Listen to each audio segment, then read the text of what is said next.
For your hosting and domain needs, head over to HostGator where you could get plans starting as low as $3.95 a month. For more information, check out the affiliate link in the description area below. Hey, welcome to another episode of GeekOutdoors.com. Now, one of my favorite series of all time is the whole Metal Slug action series. Now, that is on the SNK platform. It's on the Neo Geo. And when I first played that, I was like, this is like Contra on steroids. Now, with so much success with that series, there were bound to be other companies who would try to do the same thing or imitate them. And one of those was actually a series called Gun Force, at least that's what it's called here in the US, and it was made by Irem. And man, you know, if imitation is a form of flattery, then this one did an amazing job, because the Gun Force series is actually really good. And this is pretty much Metal Slug, you know. I wouldn't be surprised, even though Irem is the developer, I wouldn't be surprised if it was some of the same teams that actually did Metal Slug, because everything is pretty much exactly the same, you know, except for a few things. Obviously, the characters are not as cool looking as the characters in Metal Slug, and also the hostages, instead of these old POWs, they're actually beautiful women. So, but other than that, this is Metal Slug. So, but like I said, that is not a bad thing, because this game is really fun. As you can see, graphics are awesome, action is fast-paced, and it's got the trademark like frantic action, you know, that you would expect from a game from Metal Slug, but it's not Metal Slug. So if you know, if you're the type of person who enjoys these type of games, this Contra-esque action games, and I would actually say Metal Slug-esque, but actually, if you had to look back, it really came from Contra. This is it. I mean, look at how crazy this is. He's got two weapons. Got a flamethrower and a gun. That's something different that they tried to do here. And this game was just absolutely nuts. Now, if I remember the very first Gun Force, it was actually a robot that was your main character, or maybe a character in a robot type armor, you know. So this one's a little bit different. It's more human, you know. I would have liked it if the character was actually a little different, I would say, because this character is not memorable. You know, everything else about it is awesome, but like, for example, the characters in Metal Slug, they're really memorable. They have their own style. So this is more generic when it comes to that, so you're really not going to remember any of these characters at all. But the game itself, it's extremely fun. It really is. Oh, look at that. Man. And even everything down to the music as well. So I might have to do a little research on this game to see if it's actually the same people who created Metal Slug, because it really looks like it is. So look at this. You even have vehicles. I keep going back to the comparison, so I'm gonna stop. You know, we know what this is, but this is really fun. And honestly, I don't even know what the story is. I guess it doesn't matter. But you're basically fighting aliens and rescuing these beautiful women. I don't know what they're doing out here. Oh man, look at this. Oh yeah, you can jump. And you know what's really funny is it still has slowdown, as you can see. And that's also something that Metal Slug has as well, which is really funny. When there's a lot of stuff on screen, and there's quite a bit. And this game does not let up. There's like stuff going on all the time. And Irem, you know, they are not newbies when it comes to making arcade games, and especially when it comes to shooters. So Irem has had a long heritage of just really awesome arcade games. So, whoa. And like a lot of things are just destructible in this game. Check this out. I'm just like destroying everything. Now, I did play Gun Force 1 in the arcade, but I don't ever remember playing Gun Force 2. And I don't remember if this game was actually ever ported to the Sega Genesis. You know, it might have been. I got a super, and I'm basically twirling one of my weapons around and just shooting everything. Let's go ahead and destroy more things. Man, look at this. Look at all this destruction. Graphics are awesome, though. Really love the graphics. Whoa, it's got a real mech vibe. Man, but these guys are nuts. Look at that. That's a real cool design. The enemy designs are awesome. They really are. Whoa. Oh man, look at that. Look at that firepower. It's crazy. Okay, wow, you could even get... Look, I'm on top of the boss right now. Ooh, or I was. I don't even know where I am now. Boom. Whoa. So I like how this game, it adds a lot of different play mechanics in terms of like, you know, you got your weapons that you could go into, but also here, look at this. There's got this little Gatling gun that you can use fighting the boss, which is really cool. A lot of awesome play mechanics right here. Oh man. And there's the enemy inside. Well, it was until I destroyed them. Oh, awesome. Yeah, destroyed. That's so funny. Definitely destroyed there. So what did I get? Alright. And you know, you get a point score. You don't really get anything out of the pay grade. I mean, you're not going to do anything with that money. I don't think you actually buy different credits. I mean, different weapons or anything. So it's just for fun. Alright. Check that out. And I like how they try to vary up the stages too. I mean, the different level designs. You know, speaking of which, you know, I miss Contra. You know, it hasn't been a really... Well, I mean, I know there's like Contra games been released on mobile and also even in the various online stores, but I wish they'd bring Contra back, you know, like officially.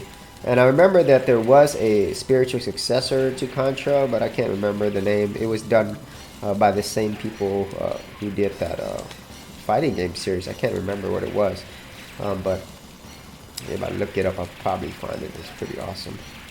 Man, check this out. It'd be really cool if they actually did like a modern retelling of Contra, but I want the side scrolling.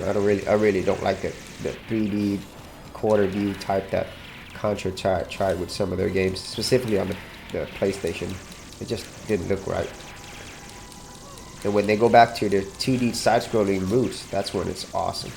Man, look at these enemies. Now, another thing that they tried to do here, which, I mean, you know, I said the character designs weren't really anything inspiring, and they're not. However, they did try to vary up the different types of enemies, you know, instead of like color swapping characters, you know. Oh, and the levels are intense. Check this out. And this is a game that you could just go crazy on, you know. Just pure mindless action, which is the type that I like. Whoa, now I'm in a factory. Sweet. Wow, now I'm fighting robots. Oh man, this game is pretty sweet. Now this is something that, these are probably one of my favorite genre of games, you know, just like really cool mindless action, you know, whether it's an action game or a shooter game, where I don't really have to like spend a lot of time thinking. I mean, you know, and that's the whole point of games, you know. And at the same time, it's done so well that you can actually go mindless and still enjoy this game quite a bit. Oh wow, lots of robots. You know, maybe I'll try to pass this game one day. You know, I've never really passed this game before. I'm pretty sure it wouldn't be hard. I just have to play from level to level. I mean, and this guy, this character, his weapon's pretty powerful. I mean, it's just the default weapon. You don't really need to power up because he's got the gun and this laser, so he's pretty powerful. Man, look at all these destruction going on. And this does have 2-player, obviously, so the 2-player is pretty ridiculous. It's just absolutely craziness. Whoa. I don't know, he might be a cybernetic soldier, because there's no way a human could survive through all of this. No way. Yeah, I'm gonna continue. Let's see if I could make it to the second level. Well, second level boss. Might be coming up to it. Maybe it's this mech. Or something similar to this mech. Oh yeah. Alright. This might be the boss. And I like that intro. Oh great. I was expecting a huge boss, but it's... Oh, maybe there's a boss behind. Oh no, there's 2 of them. Oh sweet. Okay, so... Oh, very creative though, how they try to do this. You know, the developer actually made it more than just a simple run and gun game. I don't know if I could destroy this. Yep. Oh yeah. Okay. Now here's the boss, I think. Wow, look at that. That is a crazy looking boss. That's a huge boss. Man. Oh yeah. I don't even know. Maybe I just keep shooting these enemies. Oh man. Love these games. And maybe this did come out on the Super Nintendo. I think it did, because the Super Nintendo actually had a much better graphics processor. Or, well, it was all integrated, but it did a much better job than the Genesis. You know, it's just a more powerful hardware. So, you know, if you had like an arcade game like this where there are a lot of colors and really heavily into music, then you're going to get a better quality if you're doing that through the Super Nintendo hardware, you know, than you would through the Genesis. Wow. Oh man, alright. Oh, sweet. That is so cool. These chicks are gonna help me destroy stuff. I got a helicopter energy. That's awesome. So, okay, that's probably the boss. Yeah. Man, look at this. You need both of them. You need all the help you can get. Oh wait, I just died. I don't even know how I died. Oh yeah. Come on, get on that Jeep. Oh man. Okay. Oh yeah. These bosses are pretty crazy. I like how they also added like mini bosses too, you know, like earlier when we were fighting those robots at the factory. But there is a ton of slowdown in this game though, you know, there's a ton. And I really don't know why there'd be so much slowdown. I understand there's a lot of stuff on screen, but you know, this game came out in the 90s, and this is an arcade hardware, so I just didn't really understand how there could be so much slowdown. But hey, I'm not a developer, so alright, take this boss out. All I want to do is just blow this boss up. Yeah. Yeah, I think that was it. Oh yeah. So that is Gun Force 2 Destroyed. You know, this is really a super fun game. I just call it what it is. It's Metal Slug with different characters. But this is a game that is pretty much for people who just really love mindless action and who want it done really well, which is done. This is done really well. So that's pretty much it for this particular episode. If you had any thoughts on the Gun Force series or Metal Slug or even Contra, you know, be sure to leave your comments in the comments area below. And as always, if you did get a lot of value out of these videos, be sure to leave a like and subscribe. And if you wanted to support my channel further, you can do that at patreon.com/Geek Outdoors. Thanks for watching. Thanks for checking out this episode. And as always, if you like these videos, be sure to click on the subscribe button. And for full written content, audio content, and additional geek stuff, head over to geekoutdoors.com, and I'll see you outdoors on the very next episode.